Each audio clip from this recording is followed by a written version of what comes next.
మీ అందరికీ నూతన సంవత్సర శుభాకాంక్షలతో పాటు సంక్రాంతి శుభాకాంక్షలు కూడా తెలియజేస్తా ఉన్నాం.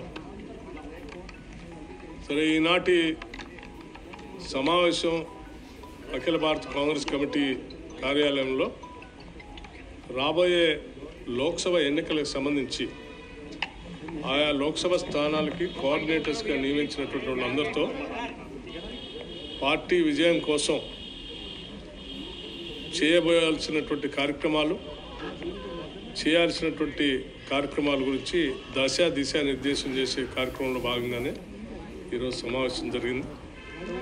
నాయకత్వం అంతా కూడా భవిష్యత్తులో కాంగ్రెస్ పార్టీని తెలంగాణ రాష్ట్రంలో అత్యధిక మెజార్టీతో అత్యధిక స్థానాలు గెలిపించుకోవడానికి కావాల్సినటువంటి వ్యూహ రచన ప్రణాళికలు కూడా వారు కొన్ని సూచనలు చేశారు.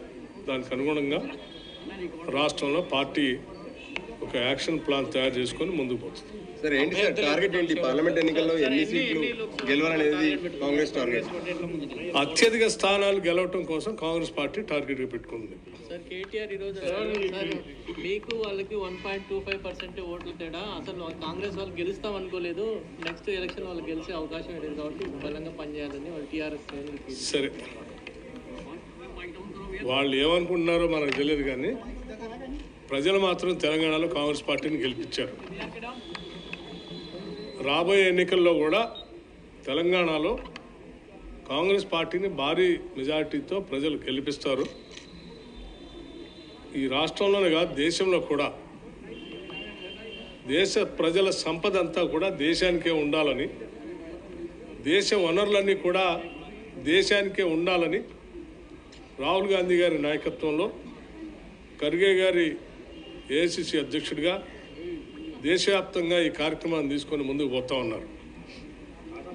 ప్రజల ఆస్తులు ప్రజలకే ఉండాలి, దేశానికే ఉండాలి, దేశానికి సంబంధించిన ఆస్తులు దేశానికే ఉండాలని చెప్పేటువంటి వాళ్ళ కోసమే ఈరోజు ప్రజలంతా ఆలోచన చేస్తున్నారు తప్ప ప్రజల ఆస్తుల్ని, దేశ వనరుల్ని కొద్దిమంది పారిశ్రామికవేత్తలకి అమ్మకానికి పెట్టి దారాదత్తం చేసేటువంటి రాజకీయ పార్టీలకు ఓటేయడానికి ప్రజలు సిద్ధంగా లేరు. రేపొద్దున లోక్సభ ఎన్నికల్లో కూడా ఇదే తీర్పు రాబోతాం.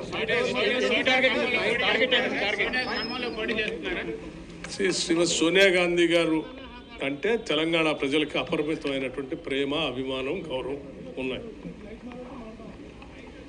దశాబ్దాల పాటు తెలంగాణ కోరికని నిజం చేసినటువంటి సోనియా గాంధీ గారిని తెలంగాణ రాష్ట్రం నుంచి పోటీ చేయటానికి కాంగ్రెస్ పార్టీ పక్షాన్ని మేము అందరం కలిసి ఏకగ్రీవంగా తీర్మానం చేసి వారిని అభ్యర్థించాం.